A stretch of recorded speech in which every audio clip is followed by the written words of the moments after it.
সবাই বাবার কাছে বসা। বাবা বলতেছে, আমার সন্তানেরা, আমি বাপ হিসাবে তোমাদের কেমন পিতা ছিলাম? বলছে, হ্যাঁ, আপনি তো আমাদের উত্তম পিতা। বলতেছে, শোনো, তোমরা যদি আমার মৃত্যুর পরে আমার সম্পদের মালিক হইতে চাও, তাহলে আমার একটা ওসিয়ত মানা লাগবে। বলতেছে, আব্বা জান, কি ওসিয়ত আপনি মৃত্যুর আগে করবার চান? বলতেছে, আমি জীবনে কোনোদিন একটা নেক আমল করি নাই।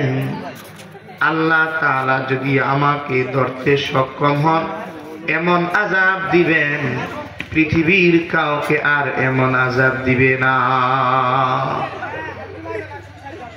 আল্লাহ তাআলা যদি আমাকে ধরে ফেলে, এমন আযাব দিবে, আমি তো জীবনে কোনোদিন নেক আমল করি নাই, আর এমন আযাব দিবেন আমাকে, এমন আযাব কাউকে দিবে।